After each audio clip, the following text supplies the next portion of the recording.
Igor, tom de solenidade do programa porque foram anunciados os Nobel de Física e Medicina de 2013. Que rufem os tambores. There's a starman waiting in the sky.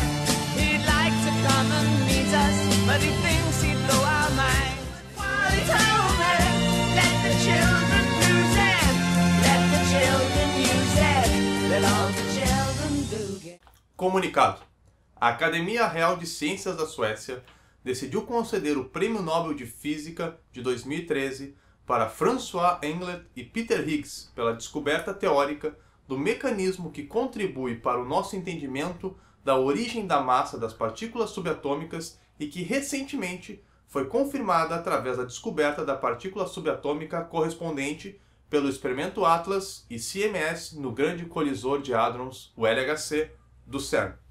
Pois é, pessoal, depois que o CERN no ano passado anunciou a descoberta do bóson de Higgs, as apostas para o Nobel desse ano estavam todas no Sr. Peter Higgs e no François Englert, que em 1964 publicaram a ideia do mecanismo que ficou conhecido como mecanismo de Higgs, que é o mecanismo que confere massa às partículas subatômicas, às partículas elementares. Tá. Então, Rafael, me explica direitinho, que eu quero entender melhor como é que funciona esse negócio de bóson de Higgs, campo de Higgs, que eu não entendo nada disso. Então, vamos lá. Hoje, tá? O universo, a nossa teoria, a nossa compreensão do universo é explicado por uma teoria chamada modelo padrão. O modelo padrão, ele contém todas as partículas elementares que formam o universo e descreve todas as interações entre elas. Tá? Um dos desafios do modelo padrão é explicar como as partículas adquirem massa. Tá? Para isso, em 64, os caras propuseram, então, o que é hoje conhecido como mecanismo de Higgs. Como é que funciona o mecanismo de Higgs? Imagina que o espaço ele é todo preenchido por um campo. Esse campo é conhecido como o campo de Higgs. É ele que confere massa às partículas, não é o bóson de Higgs. Tá? Quem confere massa às partículas é o campo. Como que ele faz isso? O campo então está pelo espaço e conforme as partículas viajam pelo espaço, elas interagem com o campo. E quanto mais intensa é essa interação com o campo, mais massa as partículas adquirem. Então o fóton, que é a partícula de luz que não tem massa nenhuma, ela passa pelo campo de Higgs e não toma conhecimento da existência do campo de Higgs. É como se ele não estivesse ali, eles não interagem. O fóton fica sem massa. Outras partículas mais massivas, como por exemplo o quark top, é uma partícula que interage demais com o campo de Higgs, então ele adquire muita massa. Então quem está dando a massa é a interação com o campo, não é o bóson de Higgs. O que é o bóson de Higgs? O bóson de Higgs é uma manifestação do campo de Higgs. Quando tu fornece muita energia para o campo de Higgs, quando tu sacode o campo de Higgs com muita energia, ele gospe, digamos assim, uma partícula que é o bóson de Higgs. Essa partícula é tão difícil de ser cuspida, é tão difícil de se perceber ela, do campo expelir ela, que é preciso muita energia para dar essa sacudida e produzir um bóson de Higgs. É preciso tanta energia que os caras tiveram que construir nada mais, nada menos que o LHC, o maior acelerador de partículas do mundo, que pega dois feixes de prótons de alta energia e joga um contra o outro, a alta energia, grandíssima energia, essa colisão entre prótons, cabeça a cabeça, frente a frente, sacode o campo de Higgs e produz um bóson de Higgs. Esse bóson de Higgs, né, ele não é detectado diretamente, porque ele vive tão pouco tempo, ele é tão instável que ele logo se transforma em outras partículas. O que os detectores Atlas e CMS detectam, na verdade, são as partículas nas quais o Higgs se transforma. Né? Esse processo é chamado decaimento. O Higgs decai em outras partículas e essas partículas é que são detectadas. Tá, deixa eu ver se eu entendi. A interação entre essas partículas subatômicas vai produzir o bóson de Higgs, A colisão e o bóson de Higgs decai rápido em outras manifestações, em outras partículas, que essas sim vão ser detectadas lá no detector, no acelerador de partículas. Exatamente. É isso aí que funciona. E saiu também, assim como o de Física, o Prêmio Nobel de Medicina de 2013.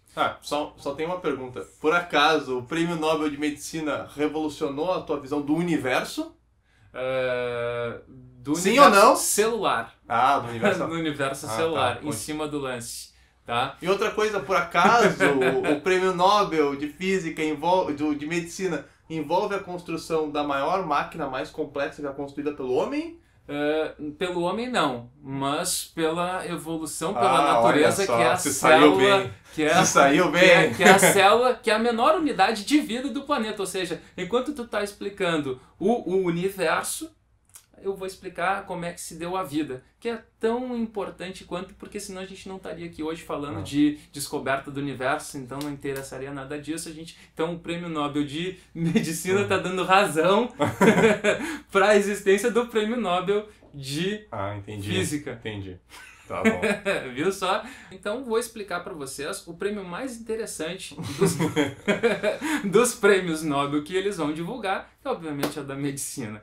Mas vamos lá.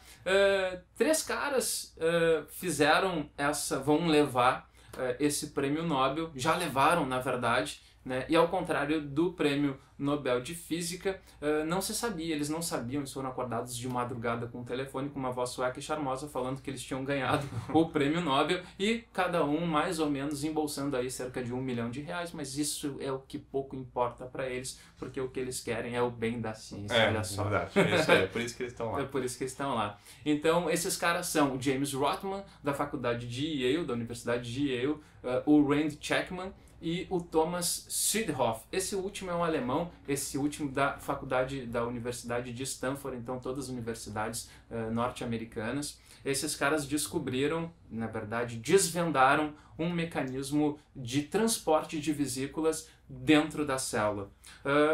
O grande fato é que, na verdade, isso não é de uma hora para outra. Isso começou a ser estudado na década de 70, quando um deles descobriu que existiam genes responsáveis pelos transportes de vesículas na célula.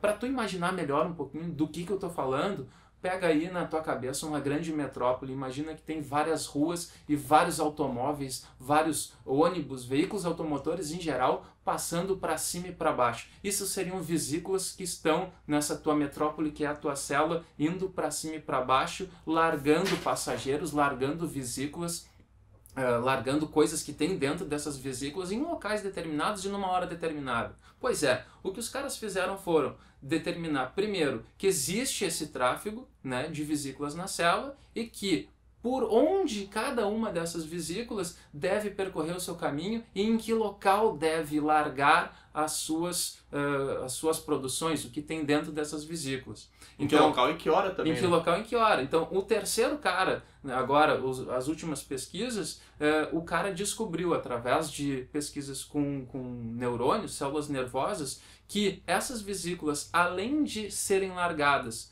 né, em determinados locais, por uma associação de proteínas específicas, eles descobriram que em determinadas substâncias são produzidas que indicam a hora certa que elas devem ser largadas. Então, né? A questão do horário foi o que fechou assim, exatamente, o mecanismo todo. Então, tu tem um trânsito de vesículas, o trânsito dos carros, de um ônibus, parou num local determinado, beleza, foi a outra pesquisa na década de 80 e 90 e mais. Agora sim, abre a porta que eu quero descer. Né, o local certo de largar os passageiros, as proteínas que estão dentro dessas vesículas. Né? Então esse foi o grande mecanismo que pode ajudar aí nas pesquisas envolvendo distúrbios neurológicos, desordens imunológicas e até na pesquisa também da diabetes. Enfim, é um campo vasto que se abre e que já vem sendo trilhado desde a década de 70. Parabéns para ele, o meu reconhecimento.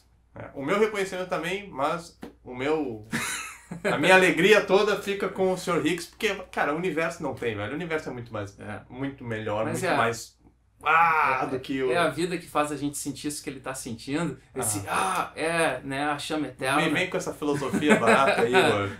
Porque a vida... Nós somos meros produtos do universo, meros produtos das partículas subatômicas. Era isso. Então, pessoal, esse foi o Torre Informa Especial Prêmio Nobel 2013. Se tu gostou do vídeo, curte aí. Compartilha, comenta, manda perguntas, dúvidas, faz o que tu quiser. Qualquer dúvida, se tu tiver sobre o mecanismo de Higgs ou sobre o mecanismo de transporte menos legal da medicina, é só perguntar aí que nós estamos disponíveis. A gente se vê. Até a próxima. Um abraço.